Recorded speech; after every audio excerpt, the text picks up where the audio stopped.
শনিবার রাজনৈতিক দলগুলোর সঙ্গে প্রধান উপদেষ্টার মতবিনিময়।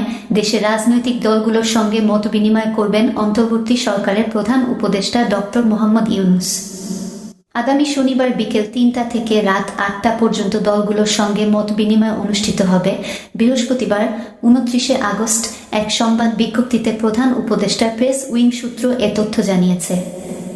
সূত্র জানিয়েছে, দেশের সার্বিক পরিস্থিতি, সংস্কার এবং আগামী নির্বাচন নিয়ে রাজনৈতিক দলগুলোর সঙ্গে সরকারের আলোচনা হবে। মতবিনিময়ে কাদের আমন্ত্রণ জানানো হবে, এমন এক প্রশ্নে প্রধান উপদেষ্টার কার্যালয়ের এক কর্মকর্তা বলেন, বর্তমান সরকার দায়িত্ব নেওয়ার পর যেসব রাজনৈতিক দলের নেতাদের সঙ্গে মতবিনিময় করেছেন, এবারও তাদের সঙ্গে মতবিনিময় করা হবে। তবে আগের বৈঠকের মতো এ বৈঠকেও আওয়ামী লীগ সহ তাদের জোটের কোনো দল মতবিনিময় থাকবে না বলে জানা গেছে। বৃহস্পতিবার বিএনপি মহাসচিব মির্জা ফখরুল ইসলাম আলমগীর সহ দলটির ৩ নেতার সঙ্গে সোয়া ১ ঘণ্টা বৈঠক করেন প্রধান উপদেষ্টা ডক্টর মোহাম্মদ ইউনূস। এ সময় বিভিন্ন বিষয় নিয়ে আলোচনা হয়। বৈঠক শেষে মির্জা ফখরুল বলেন, প্রধান উপদেষ্টা আলোচনার জন্য ডেকেছিলেন। আমাদের প্রায় সোয়া ১ ঘণ্টা আলোচনা হয়েছে।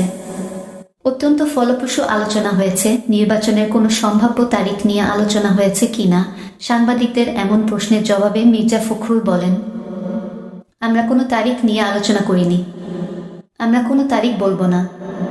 এটা তারা অন্তর্বর্তী সরকার বলবেন। কয়েকদিন ধরে বিএনপি সহ সমন্বয় কিছু দলের নেতারা পরবর্তী নির্বাচন আয়োজনে প্রধান উপদেষ্টার রোডম্যাপ জানতে চেয়ে বক্তব্য দিয়ে আসছেন।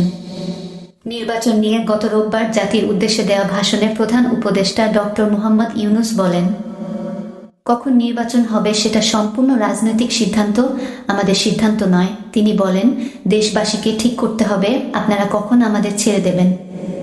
আমরা ছাত্রদের আহ্বানে এসেছি, তারা আমাদের প্রাথমিক নিয়োগকর্তা। দেশের আপামর জনসাধারণ আমাদের নিয়োগ সমর্থন করেছে। আমরা ক্রমাগতভাবে সবাইকে বিষয়টি স্মরণ করিয়ে যাব, যাতে হঠাৎ করে এই প্রশ্ন উত্থাপিত না হয়, আমরা কখন যাব। তারা যখন বলবে আমরা চলে যাব।